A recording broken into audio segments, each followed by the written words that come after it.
When Laserpig and I were in Kiev, we sat down with a sniper from the Ukrainian military, a very, very talented man who came with his own pixelated face and deeper voice. He told us some insights from his experience on the battlefield, his experience as a very highly educated soldier, and his experience just in general throughout the war. Yes, I asked him questions about his shooty bang bangs. I can't say the G word in the first 30 seconds of the video because YouTube. I asked him those questions for the Americans. Don't worry, they're about halfway through it when they start. But he talks about politics, he talks about history, and he talks about why he is doing what he is doing. I really recommend you listen to everything he has to say. Every single word, because it's some of the most fascinating conversation I've ever had in my life, to the point where we started speaking quite early in the evening, and even though the interview goes for about an hour, we were still talking when the sun went down at about 10 o'clock at night. It was a fantastic conversation, and nearly stayed out after curfew to keep it going. But have a listen, enjoy, and keep in mind that he does come with his own pixelated face. I didn't edit that. That's completely natural. Yeah. Could you tell me a little bit about yourself, how old you are, and what part of Ukraine you come from? I'm 35 and originally I'm from Kharkiv, and now I'm a soldier of National Guard of Ukraine. I was first in brigade called Spartan, then I moved to Special Operation Forces Omega, and now I'm in other brigade. I just won't tell what's name is. Oh, that's weird. And what's your role in the Ukrainian military? I'm a sniper, and I was in sniper company squad leader. Then I was a sniper in Special Operation Forces group, and now I'm platoon leader in other brigade. And Anna has told us what your past is, but for the people who don't know, what did you do before the war? Before the war, I was a fitness trainer and also performer in nightclubs. But I was a professional sportsman, so as far as I thought, always every professional sportsman who doesn't make a lot of money should go to army to help, because mostly it's people who are well prepared physically, mentally, who well prepared for hard work. That's why for me it's a pity that not all the sportsmen, for example, from the Olympic teams. Of course, you can tell about prestigious of country competing there, but the thing is, I think if you don't have enough money to help the army, so you should go to the army because you can do much more stuff there than ordinary civilian people who are not prepared for that. So you said you volunteered. How far into the war did you join? I joined when the whole schedule invasion started. I was in volunteer corps, unofficial.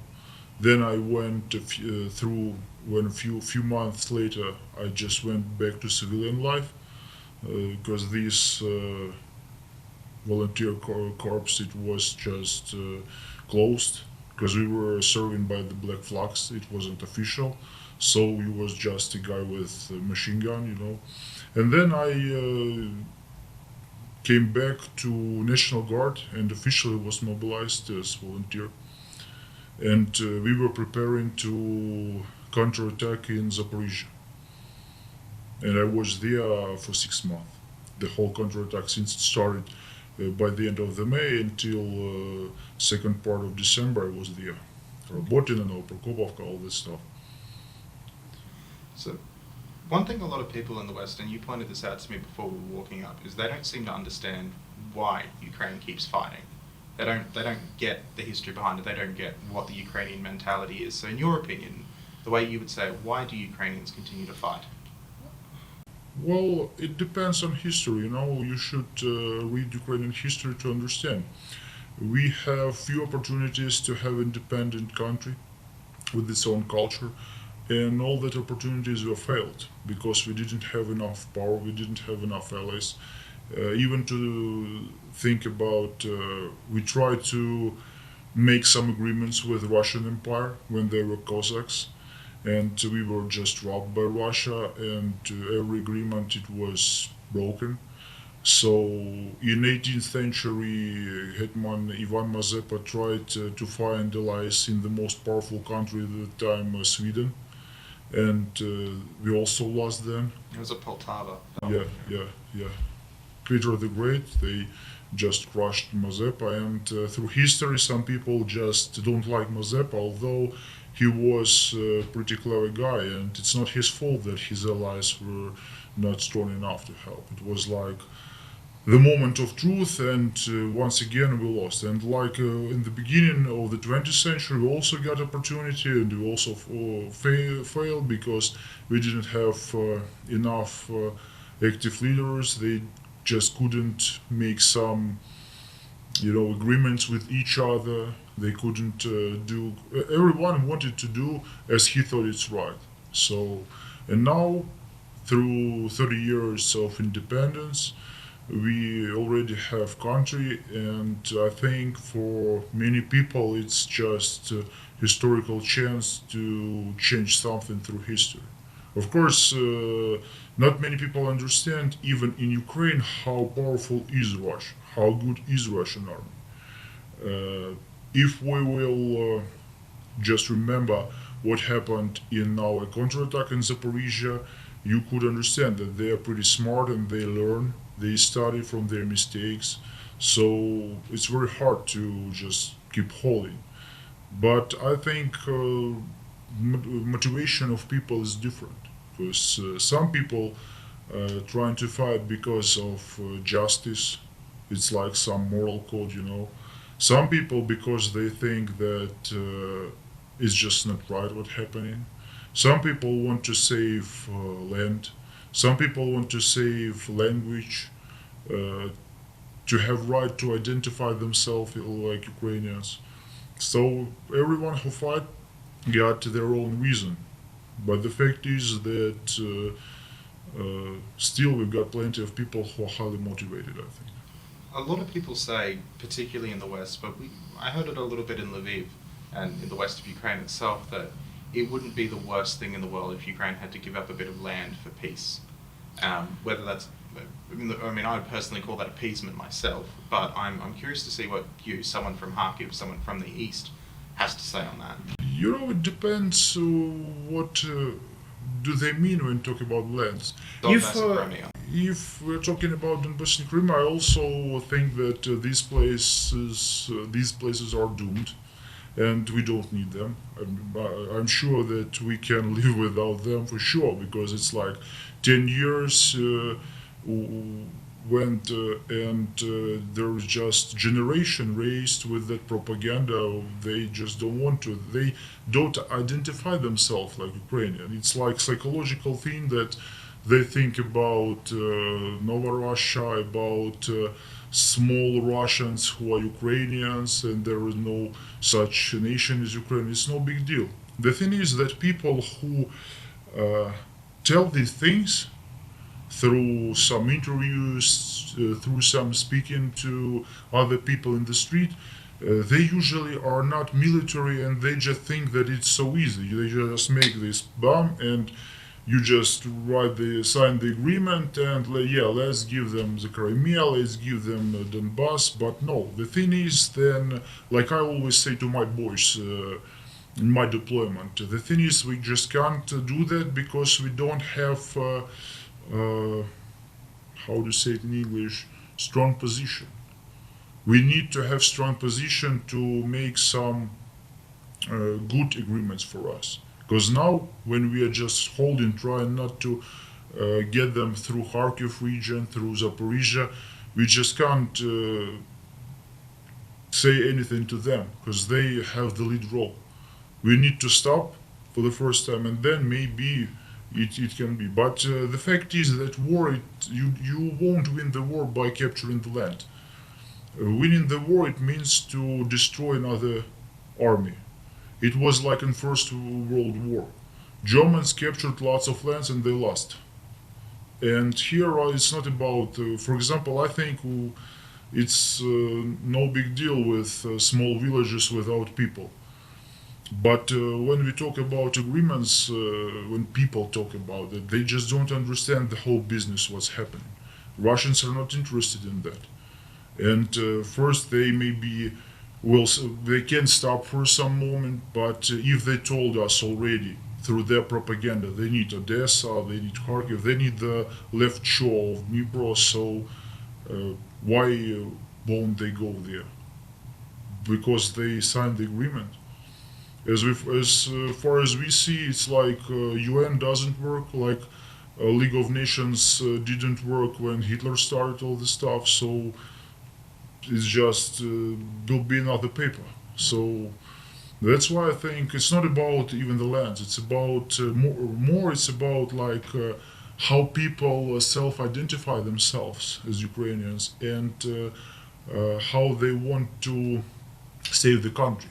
So you believe that if there was a peace deal and it was signed on paper saying you can have Donetsk, Luhansk, and Crimea, do you think it would be very much like with the Great Cossack Revolt under Bohdan, where it would turn around and 20 years later Russia would just come again for Odessa? First, I don't think that Donbass and Crimea are things that they could give us easily. For sure, they didn't want to do. It's like we can make some theories, but that won't happen. To do this, we should understand why should they do that. They've got that their people there, their flag there, their money there already. They think it's Russian lands. Yeah, they're poor. They're not developed. They don't develop these regions. Crimea is basically a military base, because I remember how Crimeans thought that it will be like some kind of Las Vegas, like casinos, like business, touristic, but no. It's only, as far as we see, it's only military base, but only with Russian money in there. So I don't think like they develop everything. So the thing is that these lands, I don't think that they even could left us. The thing is about others that they captured, but it's a hard question because we don't know what are they talking about up there in their cabinets. Maybe they're on negotiations every day. We don't know that. But the thing is that you just can't stop it like just bam and you stop it. I know that many people are tired of that, and through going through Kiev, for example, you can see lots of people who just walking around. They don't think about war. Some people just living in their like bubble, and they think that war is somewhere there. It's like military. There is like it's a paradox about that. People often think that there are military, there are foreigners, there is foreign help, money, weapons, and there are people of Ukraine who just don't want to take a part in all this stuff. Just military, who just many of them say, it's your choice. I didn't put you there. So there are some people who really think so, and that's a problem. That's a problem, I think. And even if here mentally people don't understand some stuff, what's happening, what can we say about others? The further is from the front line, the more like different theories are in their heads about like people like criticize president, for example. I think that every military who serves to his country, he just can't criticize president because he is serving to Ukrainian people, and president is like from Ukrainian people, and it's just not right because some of militaries or even officers, they can talk some smack about president in YouTube, for example, like in Twitter they write lots of shit. I think it's not right because, for example, in the United States there is even a firm that when you serve, you can't criticize president even if you're a Republican and he's Democrat. You just serve. You may talk that smack in the kitchen, but you can't do this officially. So it's also part of culture. People should understand what can they talk about, what they shouldn't talk about, because it's very important. So the idea being the military stays apolitical. It does not get involved in politics at all. No politics in the military. Yeah, it shouldn't be. But in fact, there are some officers who were like with previous president. They say that he was greatest, and it doesn't matter now because when he was there was no such high scheduled war with aircrafts, with bombs, with rockets. World didn't see such war since Second World, and the thing is that even Second World it wasn't so highly technically developed like nowadays. So you just can't say that he was bad or they were different, situation was different, and conditions also are different where they doing their like things there. A question I've got here, I'm going to skip ahead towards it because I feel like it matches up with what we're talking about here. Will you yourself, would you keep fighting even if the entire world, so there was no more Western aid at all, everyone turned their back on Ukraine and said, no, we don't care anymore, you're on your own? Like since it was like December when we felt that we don't have enough artillery shells. The situation in Avdiivka, for example, went so bad only because we didn't have enough 155 artillery rounds. So and guys were still fighting. The thing is, it's like philosophical question, you know. We just lose and will be destroyed. Country will be captured. Every Ukrainian will be told that he's not Ukrainian. Every military will be execution. So the thing is, it's not about Western aid. It's about uh, does Western society ready to give to let Russians to tear apart Ukraine. That's all about. When we're talking about militaries, they'll do everything they can with what they have. So if we will don't have lots of high technical stuff, we'll fight with just ordinary machine guns with rifles. So, but the thing is that in such uh, high technological war, it's like Israel and Palestine, you know, because. But the thing is that you just even can't we can't compare Israel with Russians because Russians are have lots of money, lots of people, lots of human resources. So it's just simple. People wanna talk about how Russians are bad prepared, you know, like they just never fought with them.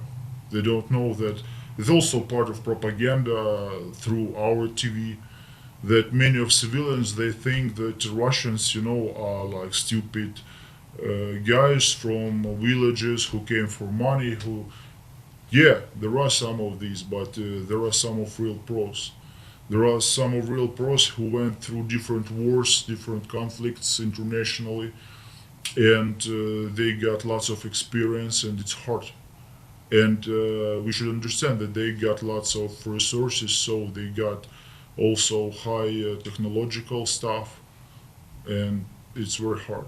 I think it's not about will we stop if Western world will stop the aid. I think it's just about how uh, quickly will be crushed and how far can go Russia there.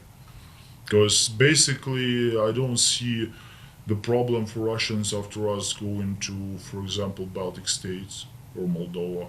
They're small, and it's like it will be just about question how NATO will make their steps after that. Will they fight or won't they? But I think that it's not about our motivation. It's about understanding the Western world, understanding why do we need all that stuff.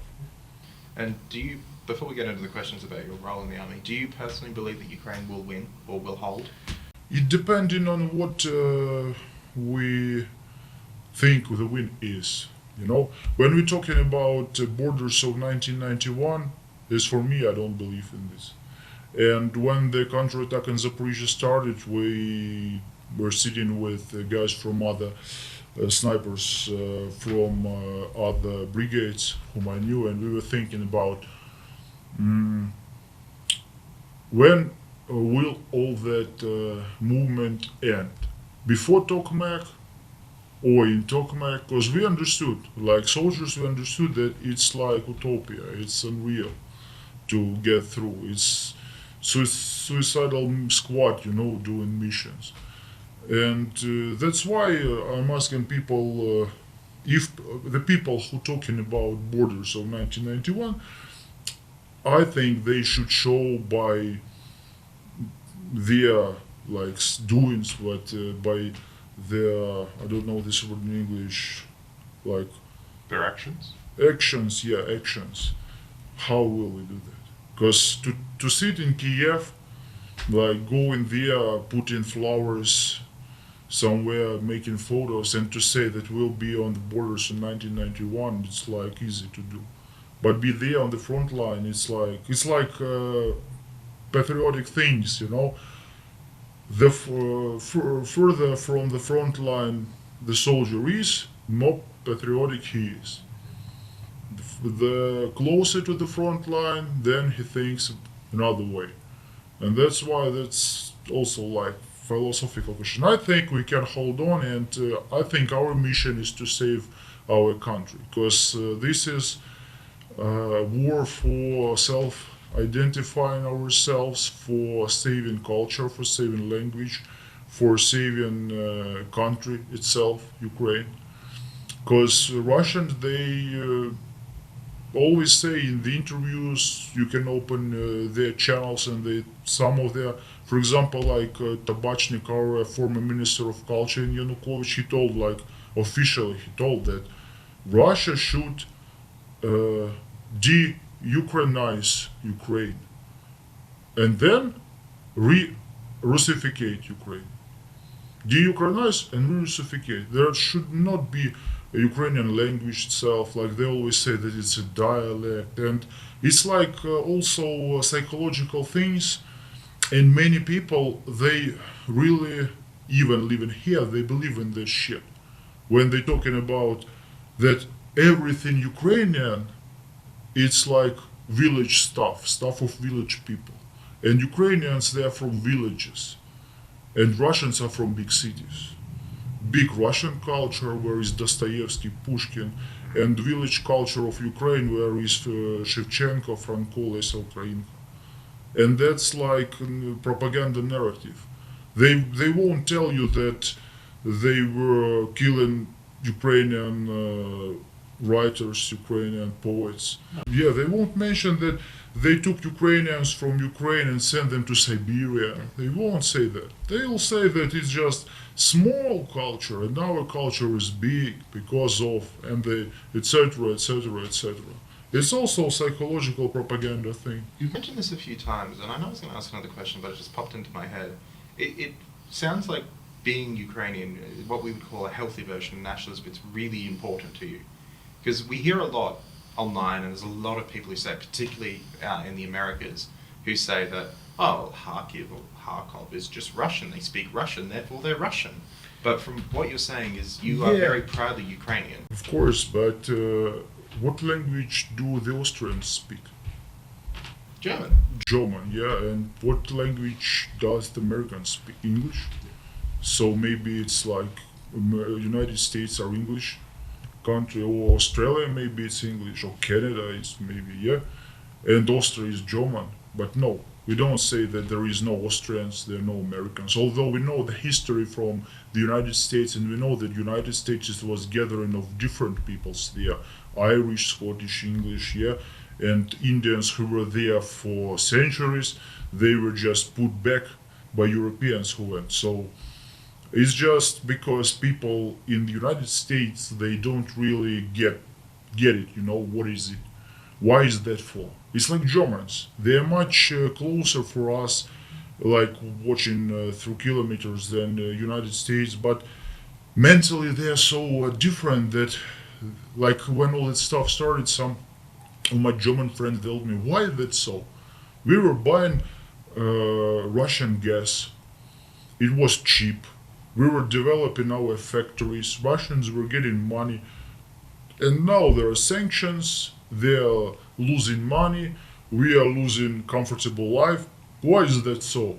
Yeah, logically it's stupid, but it's not about logic, it's about business. Because people in Western world, they think in other, in other categories. That's why in the United States, they, like, I'm sometimes I'm reading Twitter, and I really understand that when people compare Israel Palestinian conflict with our war, I really understand that they don't understand. They don't know shit about war itself. It's like totally different. It's not about even comparing it all. But they think that like Israel is much more powerful, yeah, than Palestine. Russia is much more powerful than Ukraine, and they're fighting like the same thing. But no, it's not. We didn't put any aggression on Russian territories. Like Palestinians, they think that Israel territory is there. Like they should kill all the Jews. Like, yeah, we don't give a damn about Russians. We just wanted to do our way. But our big brothers, they told us they just don't agree with that.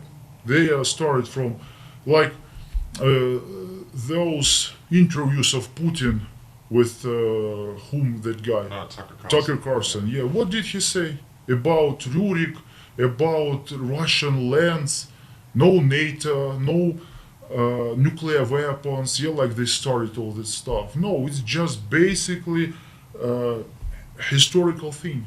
They just want to gather all the lands to make Russian empire. And in empire, you can't have your own dignity. You don't have your own self-identification. You just should be there, Russian. I think it's important to point out that Russia did not take over Ukraine until the 1700s in full.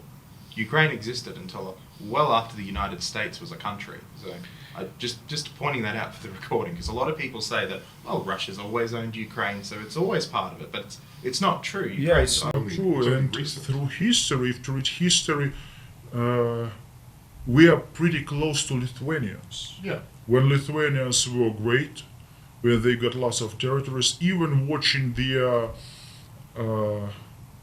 like flag, even watching through Lithuanians' history, you can understand that we were together, and Lithuania was great country. Now it's small country.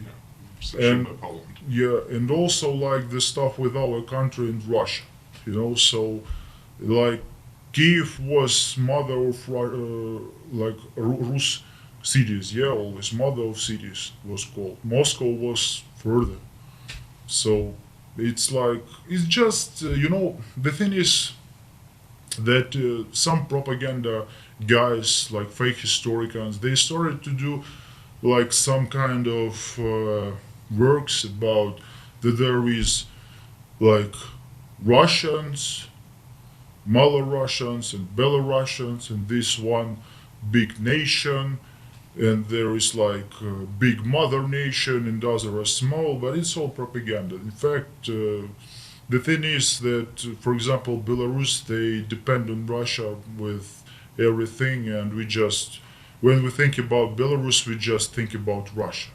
Their independence only on the paper. That's very common in the West. Yeah, and it was the same thing with us. If there was, for example, Yanukovych for second, third reign, we also were like this with Russians. Although our country is much bigger, there were much more people there, and it's multicultural. Although, because some people went to Western Europe, some people went to Russia. I have been many times to Russia. As I'm from Kharkiv, I'm like native Russian speaker.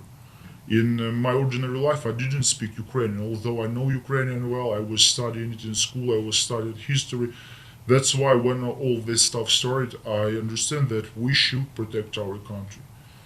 Although it's also the hard question about motivations, because many people just say, "Why should I do that? Why should I give my life for some flag, for some language I want to live?" It's like think that our government, our country, they just didn't grow people, like patriots, and people didn't learn history. If people would just read history, they maybe could understand some stuff that's happening. History repeats itself, and now it's also the same thing with Russia as always was. Even if it was like they say, since 2014 there was Maidan, and then Ukrainian went wrong way, and all that started. They took Crimea, Donbass. No, that's bullshit. Since 2004, when Putin came, they all started to watching how can we do that stuff, and it would start anyway. Maybe not so like actively in war, but like economically, like with Like Belarus. yeah, for sure. But Belarus is small. There are there is no such amount of people there. It's like Ukrainian is much bigger. It's much richer. It have potential. Potential of Ukraine is much bigger. Not about even human resources, even about what we've got there in lands, for example. Yeah, that's for sure. It would be like, I think, even worse than that. That's why they want. I think it's my opinion. They want to take the whole left shore of Dnieper, and it's their goal. So that's why I don't think that we've got possibility to stop this right now. As for me, I agree with some civilians that it would be nice to stop this, even on such borders which are now. I think it's not so bad. But do we have possibilities? Do we have some arguments to do that with them? Will they stop? I don't think so.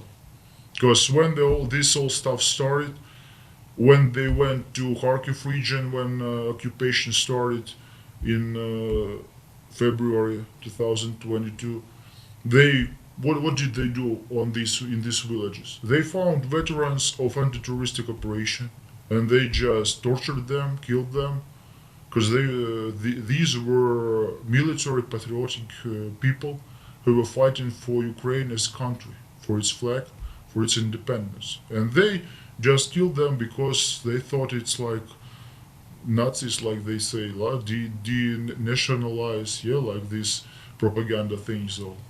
But people were just living, and many of them already stopped serving in the army. But no, this were how, and how can we call them like good guys, who are doing some good stuff? It's stupid, of course.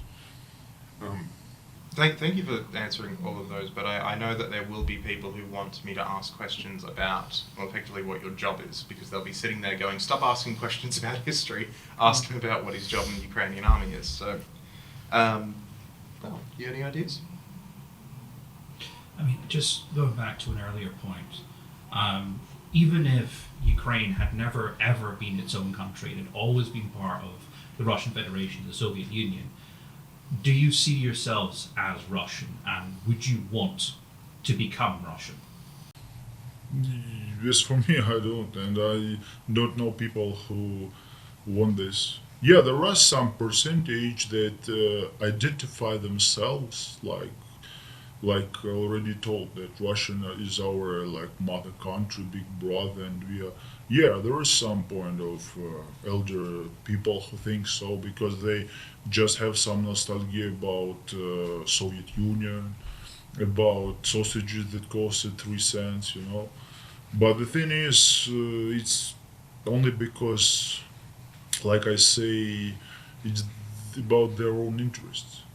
They're just they don't want to live in the times nostalgia. in Soviet Union, but they want to live themselves when they were young there. Yeah, nostalgia for when you were Yeah, younger. yeah, You miss that's when what- you were little. That's why they think that it's normal. So there are some people, of course, but it's not. Some people they just don't realize how deep is the problem. It's not about just how do you feel. Do you feel Russian or do you feel Ukrainian?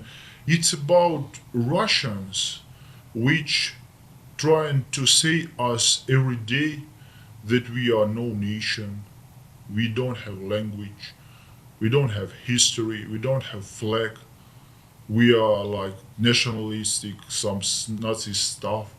But it's stupid. It's stupid, and we officially recognized in the world, and people, we are not like For example, Chechnya was like in Russia, yeah? When they tried to do their independence for the first time, some separate moves, it's not the same. We already recognized, but UN, Ukraine was one of countries who made UN, yeah?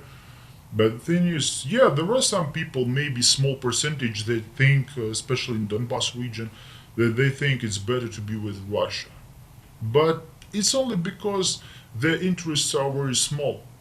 They just want to get some money, to get place to sleep, and it doesn't matter for them what flag will it be, or how history was. It doesn't give, it doesn't have any sense for them.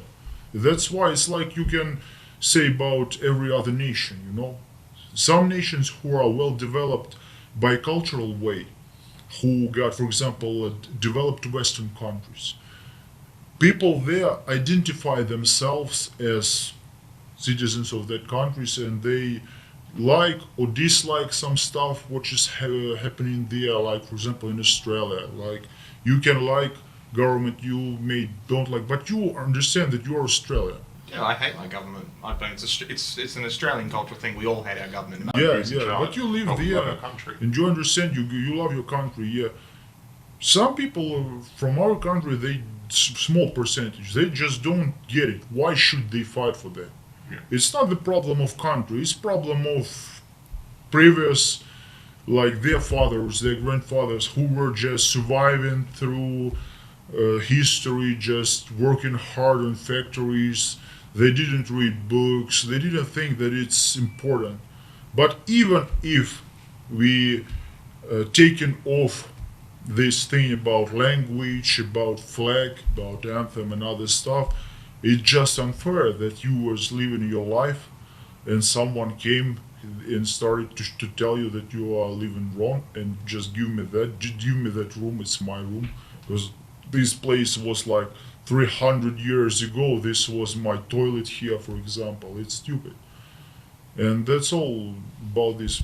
I don't think that people identify themselves as Russians for sure. Now, especially after 2 years of full invasion, I think many people who had connections with Russians, you know, they just ashamed with this, because Russians made opposite thing doing this stuff. We did actually hear from a couple of people who were from Kharkiv but now live in Lviv that they feel ashamed when they speak Russian because of what the Russians have done, even though it's their native tongue. They speak Russian. They're from Kharkiv. It's their first language, and they all speak Ukrainian now because they feel ashamed to speak Russian, not because anyone's made them feel ashamed, but just because of what Russia has done to Ukraine. They feel ashamed to speak what is their effectively Yeah, their it language. depends on people. Because the thing is that living in Kharkiv, you could see in 2010, 2011 how people from Belgorod were going there, crossing the border to our trading malls, to our nightclubs, and spending money because they didn't have such infrastructure like we had. They were just going by cars and spending lots of money here. And after that, all this stuff started that so quickly we turned into nationalists, into like crazy people who eat children and all that stuff. You're all Baba Yaga. Yeah, they were just like 12 years ago, they were there, they were partying, they were telling us that. But the thing is, even then, when you were talking to them, honestly, just sitting in the table, just maybe drinking, having dinner, they always showed you their preferences and their advantage on you. They always acted like they were. They always thought that we can invade you very quickly. Many times I heard that stuff. You like independent, but you know we are nuclear country. Our army is super strong. We'll do it like this 2 days. I heard the exact same thing when I went to Russia. Very common to Yeah. what said about Ukraine. So the thing is, maybe the problem is not in us, but maybe the problem is in our neighbor, because it was everyone who was there and everyone who met them. I don't think that people from Western Ukraine met lots of Russian. For example, I met lots of them, and 90% of them, when they drunk, they talk the same stuff. They live with that. They just like with mother's milk, they inflated all this stuff. They believe in that. And now, like, what's happening? We'd call it a word for it would be a superiority complex. They believe they are superior because they are. That's the idea. That's that mentality in the head. But without getting sidetracked again, I will ask because I've had I know people would want to know what kind of rifle do you use? What's your service weapon? If you can say that. Yeah, I use different rifles. I had 50 cal. The American Beretta one? I have Beretta 107A1. It was like semi-automatic, but it's not high accuracy, but I was pretty accurate from it. I had Macmillan Tech 50 also. Now I have, in my last deployment, I had Cadex, Canadian, multi-caliber 338, 308 Cadex Kraken. And I had 50 cal Cadex Tremor. I'm guessing you may have also used the old Dragunovs, the Eastern European style rifles as well. I didn't use them. Didn't? Yeah, I didn't use them. I have my own too. I got semi-automatic Ruger 308, and I got Ruger Precision, my own 338 also. And if you had to pick a favorite? What I mean? Which rifle would you pick if you had to pick one? What's your favorite, the best one? Well, what I like, considering from what I was shooting, I like multi-caliber accuracy AXMC. Okay. I like it very much. I think it's one of the best. Cadex with barrel Bartlane is very good. It's very accurate, but I don't really think that it's very good for hard work, for hard war.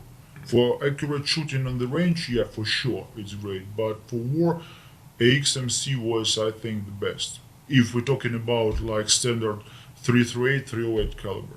Because 50, we now don't use 50 so often, Because Barrett M107, it's absolutely different stuff. For some missions, I shot many times from it, like more than 1,000 rounds. I get pretty big experience working with Barrett M107, but you just can't always perform your missions with it because it's for some tasks.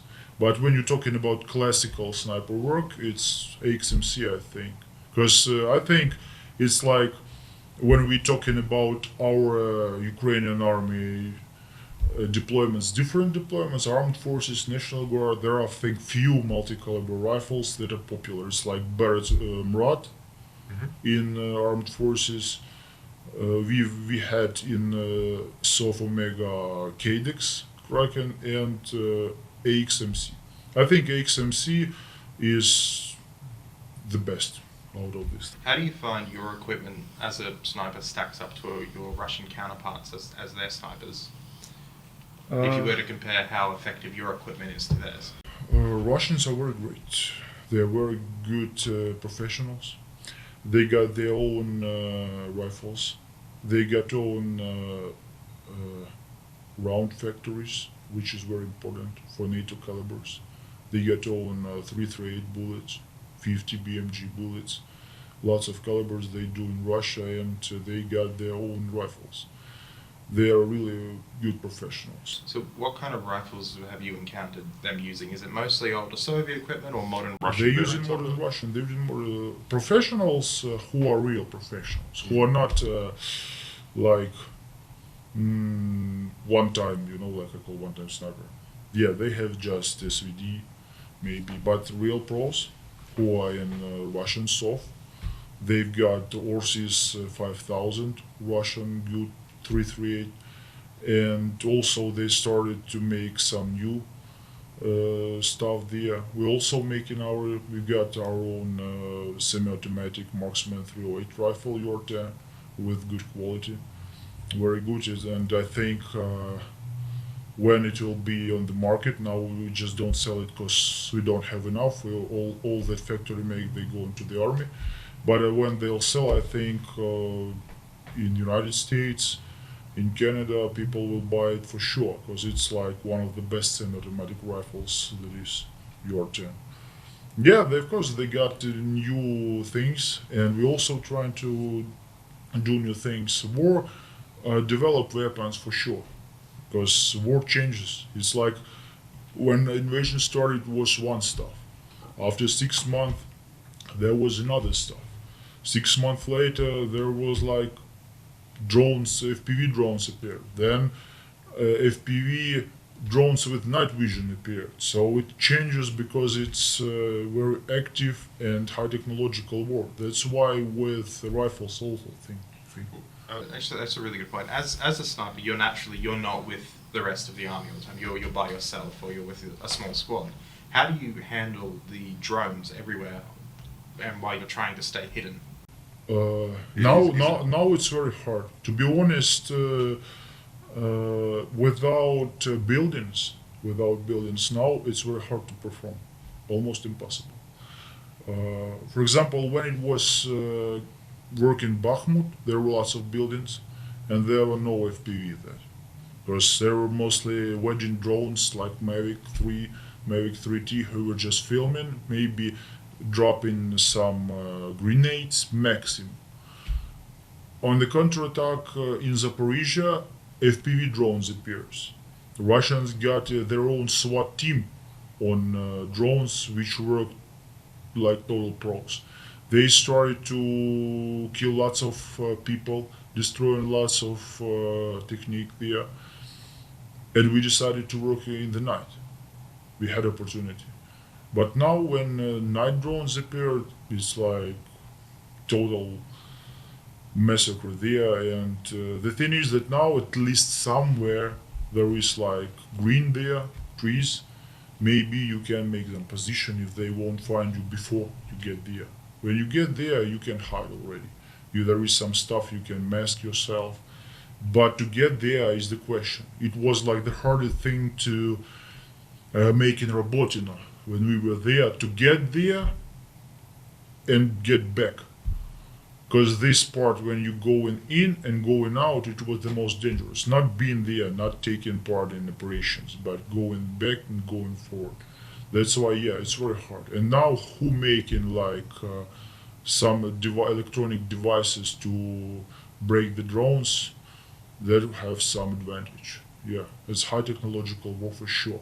And snipers nowadays don't have enough job because we don't have many opportunities to show our skills. You have to be in an urban environment. Yeah, because it depends on place. Because different place, different part, different tactics.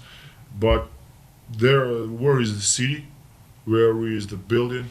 Yeah, of course, we still have and we will have plenty of job there, for sure. So someone like Chance, for example, would be. Yeah, that's for Smart sure. snipers. Lots of guys working there, but it's also like a pretty hard thing because building can be destroyed. Yeah.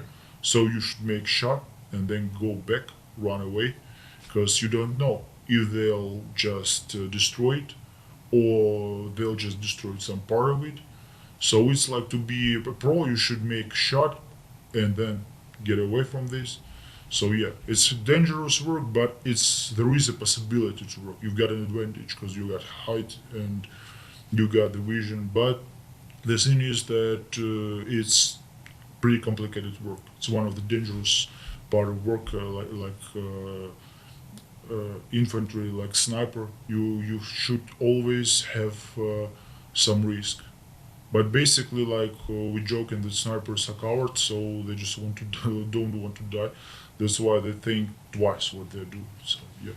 At what ranges do you think you'd be shooting at? To be honest, it depends on situations. But basically, if we're talking about military sniping, it's from 800 till 1200 meters. And do you usually shoot at individuals or small squads or? It depends on the situation. Because usually it's sniper pair. It's like we've been taught to work with pairs, but nowadays when sometimes you work far from the main forces, we try to work as like squad of 4. Two people just left behind. In case if we will have problems, somebody will wounded. They help to evacuate. So yeah, we started to make, but it depends on situation. Basically, we still work through old model working like a sniper pair. I think it's somewhere it's plausible, somewhere it's old style, old fashioned. It's not effective because I think that the group of four is much more effective. And basically, yeah, when we're talking about ranges, it's from 800 to 1200. It's real sniper work. Basically, you're working with 338 caliber there. But in city, you work 300 meters, 250. For example, guys from Azov who fighting in Serebransky forest in Crimea, they got 200 meters range, 150 meters. So they just don't need bolt carrier rifle. They using semi-automatic. Sometimes they use even just automatic R15 with thermal vision, because 200 meters only. It depends on where you fight. But if you're talking about what people think themselves about sniping, it's like 800, 1200. Because I know a lot of people have no idea. They just think, oh, Yeah, sniper yeah, shoots it's person about far leaf, away. especially in countries where hunting and shooting sport developed well. They think that if they got some calibers like 300 PRC, where they can shoot like 1500 meters easily, and in the war you also shoot. Of course, there are some of this, and there are some records that guys from some deployments made. But basically, if we're talking about ordinary work, 800 till 1200. It's like for sniping. Marksman work in the cities, you won't work even 1200. It's like from 300. That's why you take semi-automatic, because it's enough 308. I'll hit you with one more question, and we've been here for almost an hour, so I'll let you go so you don't have to be here all night. If you could get any kind of equipment from the West, or you could say anything to the West, or anything to help you do your job as you do, the best way you do it, what would it be? What would you say? You know, if you're talking about myself, I think I need only. I think if there are some things that can hide from thermal, I know that there are some kind of things that are now developing by United States, America, like some kind of, like dressing on Like you, blanket or something, blanket. Yeah, that would be nice. But basically, I need only bullets, I need only bullets. It was like always the thing with when we get, because the difference between sniper in NATO and Ukrainian pros, because in NATO they've got the same quality bullets. They have just military round for every caliber, that's, and they have the adjustments for the rifle that they got via, for example, like they got, for example, XMC somewhere, like in some country. I was they got XMC, they got one bullet. They know the adjustments, so they just learn how to shoot. They learn tactics, learn some things, how to work, and they just shoot. They don't give a damn about this stuff. When you're in Ukraine, you have 20 type of bullets, 20 type of rifles with different twist rate, with different barrel length. So you need what? You need at least chronograph like Garmin Zero C1 I got to measure the bullet speed. Then you make the adjustments by yourself. You calculate it for every bullet, for every rifle. You make too much intellectual job, because basically sportsmen do that stuff in shooting. In army, you shouldn't do that stuff. And in NATO countries where I've been to, I have been a few times in international training camps. They think that it's not necessary for a military shooter to know all this stuff that we know. But considering to our problems, understanding, for example, with 50 BMG, we have got lots of problems. We didn't have good bullets for rifle. We didn't have good rounds.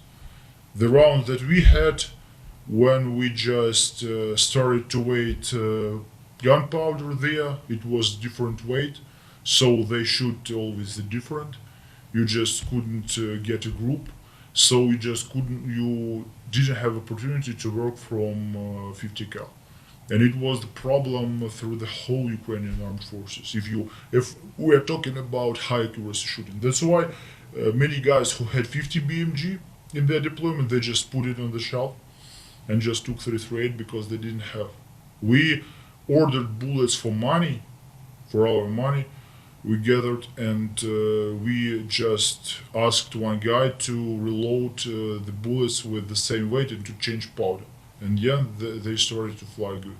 We could work. I work with them as myself. But the thing is that there is some stuff. I already like. I think I have everything. So it would be nice to have I always say if you'll give me, for example, 300 bullets to train more, yeah, okay.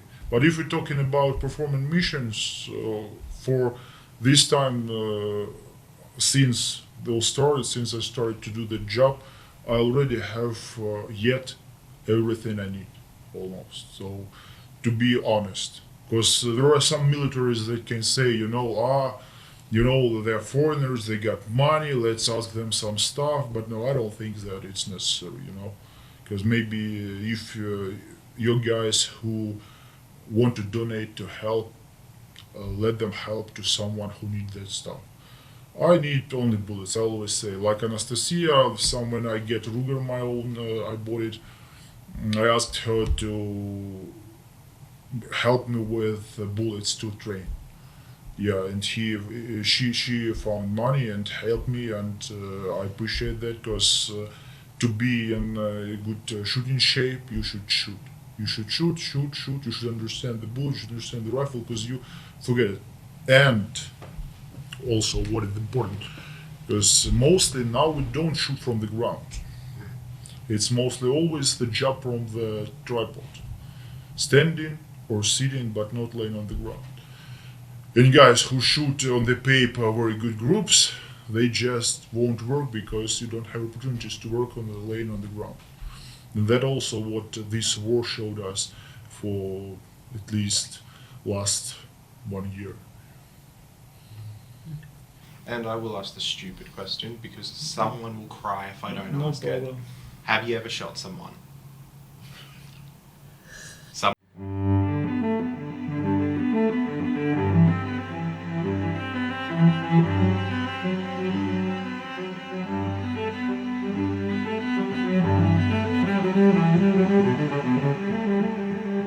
I'm gonna complain that I didn't ask him that question. You can't complain now. Because I guarantee you, and you know they will, someone will complain if I don't ask. There's another question I often get pandered for not asking, especially now that I'm out here and I'm talking to you directly. It said, so do you move around in transport vehicles? Yeah. What about transport?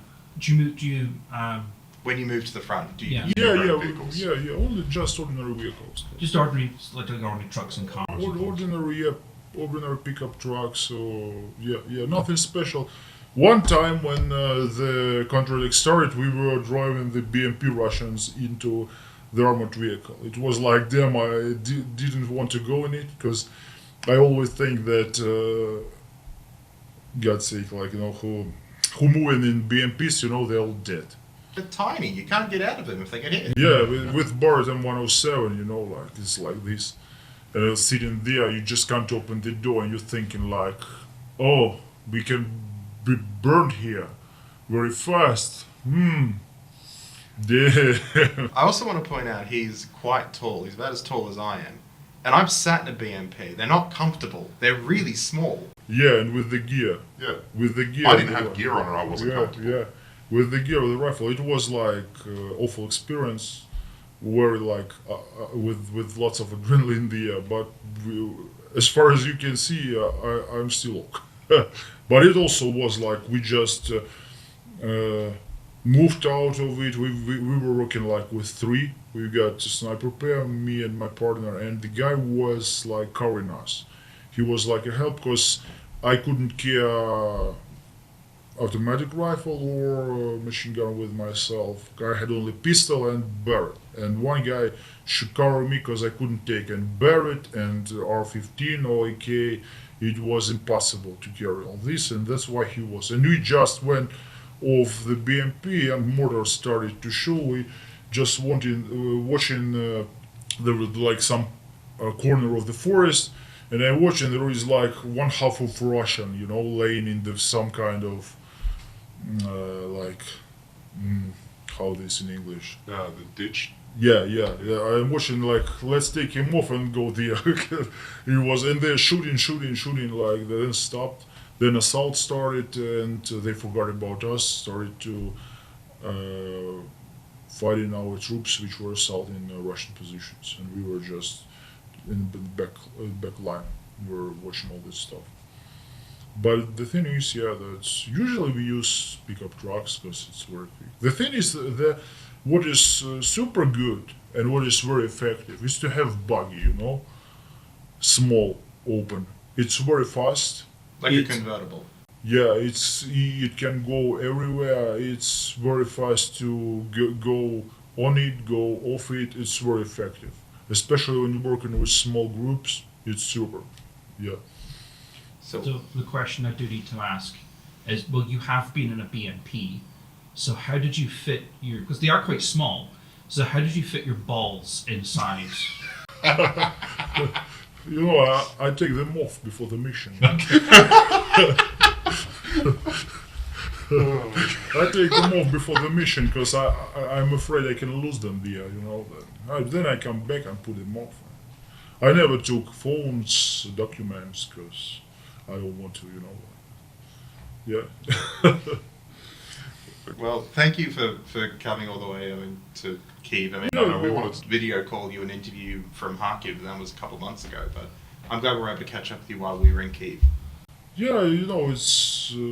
I appreciate your time. I think it's very important to talk about this stuff, and especially when people don't sometimes realize what's happening. Even people here sometimes they don't understand. And Western people who live in their own world, in own interests. Of course, you just open Twitter of the United States and you're watching it, they're asking themselves what's happening here, what the difference between Ukraine, Russia, and that stuff. But it's not the problem of the world. Of course, it's just through history. It was made by propaganda, it was made by Russians themselves. So that's why there is a big part of Ukrainian people in Canada who lived there for 100 years, who just went away when revolution in 1917 started, and they still speak Ukrainian. Their children already Canadians in the second generation or third, but they all know Ukrainian language. But it's not about the language at all. Like for me, it's not about the language. For me, it's about independence, about the country. That's why when people talk about language, I always say about United States, Australia, about Austria, which have the same languages as their neighbors, but they identify themselves as another country. But comparing to us, we really got another language, and historically, it's proved that it's another language. It's not a dialect. So I mean, when the Cossacks first met with, and I tell people this all the time, when the Cossacks first met with the Tsar, they needed translators because they were completely different languages. Yeah. It's historically it's moved through since Mongols, since Genghis Khan, and Russians work like they're pretty similar to Mongols. They just capture everything they can, then they put people in the army and they go further. If they will capture the Ukraine, the thing is that people don't understand really this stuff. Maybe not you, but your children or your grandchildren possibly can go in years for Lithuania, for Poland, for Moldova, but under Russian flag. Because you'll be taught that there are Nazis there, it's historically Russian lands. They'll talk the same shit. Because it's like the one book which is written how to do that stuff. But it's the same that was under the Mongols. You capture the land, you take the people, you just put You just put people in your army, and then you started to invade another lands. The whole territory of ours was captured. The same thing. Yeah. So, and it will be just, it will transform in another form, but basically it will be the same. That's a pity, but many people don't understand that. No, they do not. Yeah, sometimes they think that when you talk about that stuff, you're talking about a close perspective. You know, it'll be tomorrow or in a year. No, maybe it not be in a year, but in 20 years. Yeah. You'll already be Russian. You think that, I'm Russian already. Mother Russia, let's go. And it will work so. Russific- Yeah, Russification's it sneaks up on you. From the research I've done, it sneaks very quickly in, and then it's there. And once it's there, you can't get rid of it. Yeah, and it also depends on people. People should educate themselves, and they should understand the importance of education, because they should learn history. They should read books, study different languages, to talk to people from in other countries, to understand their meaning of life. Because for example, developed Western countries, you mentally different, because you don't have some problems in mentality that we have, some complexes. You know, that's why our people sometimes understand Russian, because we were basically the same Soviet people who had lots of problems, who went through Gulag. Same hardships. Yeah, that's why and it works different in developed countries. For example, Germans, just watch what Merkel done. Yeah, she put there lots of Syrians, lots of Arabs, and soft Germans just now watching what's happening every week, like some a massacre with knives. Yeah, you Yeah, know, I saw that. why that's so? Because they think that you can take people from the desert, put him to factory working, give him some money, put him into modern conveniences, and he will be okay. But no, he will not be, because mentally he's different. That's why they don't understand Russians. For example, I don't understand Russians in Germany who just think that Putin is God, that Russia is the best, but they live in Germany, like in the United States, like in Australia. Why do you live there if you don't like Western things, all that came from Western? You know, it's also like propaganda thing. When we're talking about Western way of Ukraine, they always think about LGBT, BLM, and they're talking about this BLM way, it's LGBT way. But why are you talking about that stuff? Yeah, maybe somehow this stuff in TV series they are developed. Yeah, like in schools, maybe it's different. You may agree with that, you may not agree with that, but it's your opinion. You may not agree with it, you don't live with it. But why do you see only that the way of West is LGBT or BLM, all this stuff? I personally blame Putin a lot for that, because there's a lot of propaganda. Because Yeah. most of the time we don't care. It's not a focus. For Australian, my focus at Christmas time is beer, seafood, and cricket. Whereas all you'll see on TV a lot of the time from Russian news sources is, look how gay the West is. Yeah. I'm sitting there with a pile of prawns and drinking beer, watching cricket, going, oh. Yeah, of course. Yeah, of course. And that's the problem. They think, like it's like old jail thoughts about if people, are with good manners, they're weak. Yeah. And that's like from that stuff. Yeah, of course, every developed society is soft. Because people think in other categories. They don't think about violence. They don't think how to have knife with yourself. They don't have knife to protect themselves. Why do they need that? Because they think another way. Yeah. But Russian think that's why you're soft, you're gay, and all this stuff. But basically, it's just people who live in like barbarians mentally. It's just their choice. They don't want to change this stuff. I noticed that when I was there. I mean, Yeah. It's a very Australian thing that we smile to everyone we see on the street. We'll give them a smile, we'll go, g'day, how you going? And every single person we talk to. I did that once in Russia, and I got called gay, and then I got called weak, and then I was like, I was just being nice to the guy. Yeah, that's the problem. Like, if Western people smile, they are just lying to you, you know, it's not honest smile. Yeah.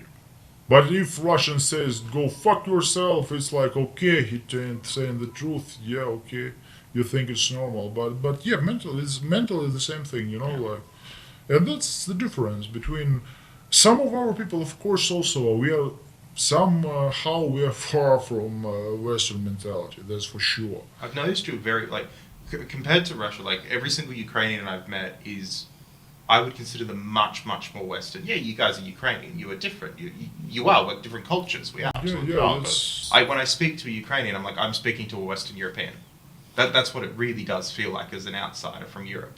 Yeah, because pretty big percentage of people are highly educated. Yeah, that's exactly why. Exactly it. That's the thing. But of course, we also got some problems because it's also like people who volunteer and who help in army. They sometimes have like some emotional problems because they think if their bubble in which they live is from volunteers, from helping the army, that everyone is here. So, and they sometimes are shocked that not. It's like military who are in military movement.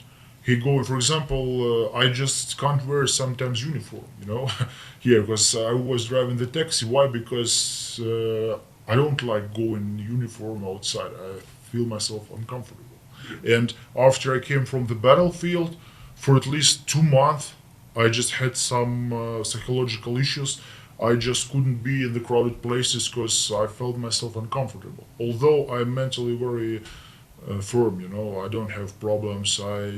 Like I say, we were smelling dicks many times, you know.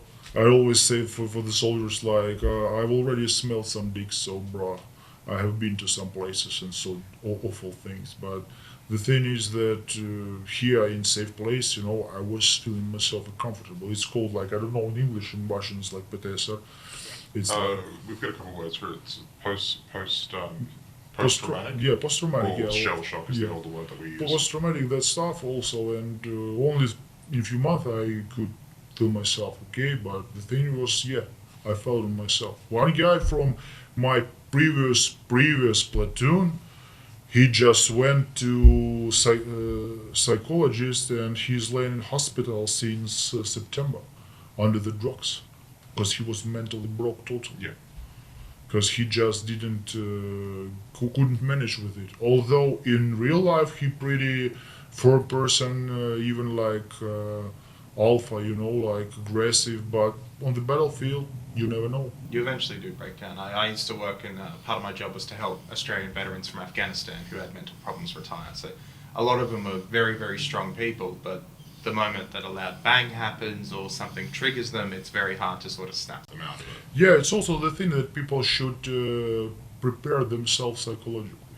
Yeah. There are a few good books that you can read also written by Ukrainian authors about psychology of battle. Because, as for, like we told, we could go to Afghanistan, to Israel, it's no big deal. It's like vacation. After this war, it's like vacation. So it's no big deal really. And people, when people choose their way by being in the military, they should understand what they're doing. Because it's high risk, it's mentally hard, and you should understand what you're doing. That's why I'm against the hard mobilization what started now. I don't believe that it will work. You believe that it would be better to have 2 guys who want to be there versus 10 conscripts? Yeah, I don't think that... Because I saw on the battlefield the guys who were highly motivated when they came to army, and they just couldn't manage all this stuff. They couldn't perform tasks, do missions. They were just shocked. They were stunned. So, but they were motivated when they came to army. But what can you do from the guy who just don't want to do that? If he tells you, I don't want this president, I don't want this flag, why do I need him entrenched or somewhere else? You want to trust the guy next. Yeah. The thing is, I think, my opinion, if they could offer more money, if they had money to pay bigger salaries, at least 100,000 easily could come. For money, you could find, like Russians. Lots of Russians are going just for money. They don't think about Mother Russia, about land. They just think, That's why they have so many African mercenaries. yeah, of course. Do they believe in big Russia? Of course, no. But they believe in dollars, you know. That's why, like, they got money, and of course they want. It's the same thing with us. Just like pour some water on the plant, it will grow. So this with money. Pay more money, and people will go for sure. And now many just don't have enough motivation, and it pretty complicated. Why is that so? Yeah, you know, because they just don't understand motivation. They don't have enough motivation. But it's you can watch every person, ask him, and you will understand. But the thing is that it's not about just good talking stuff. You know, you just can't talk about that and understand. I understand everyone. I understand everyone who don't want to go there. I understand the guys who don't give a fuck about Ukraine, who ready to get their salaries in rubles under Russian flag. I understand them, but do I agree with them? No, I don't. I don't think it's good. So the thing is, it depends on people. Should just learn history. Just should understand what will be next, because sometimes they just don't think about their children, the children of their children. My family is abroad, for sure. I've got 2 kids. I got wife. They live in Western Europe, and I'm not sure if my children will come back here. But I made my decision. Although I could stay there, I came back and I decided to fight, because it's just fight for independence. It's fight for justice. I mean, I get what you're saying. Your kids are. I've got 2 little boys myself. If my country was at war, I'd want them as far away as possible. Yeah, I understand. My son is 3. Mine too. He missed me. Yeah, you know, he called me in the union, but I understand that there is a possibility that he won't come back here. He will stay there. And like people who tell that I'm doing this for my family is abroad safe. I'm doing this for all the people of Ukraine, for justice. I believe in justice. I believe in honor. You know, still maybe it's unpopular and sounds like some maybe pathetic, I don't know, but I believe in this stuff. I believe in justice. I think that everything that happened and it started, we didn't stop all that stuff in 2014, and now we're just paying our dues. We should pay for it now with a big blood, because if you don't, with this word, responsibility, yeah. If you don't have responsibility, so you will pay further, but you will pay. You know, no one will die as a virgin. Life will fuck everyone. Perfect way to end it.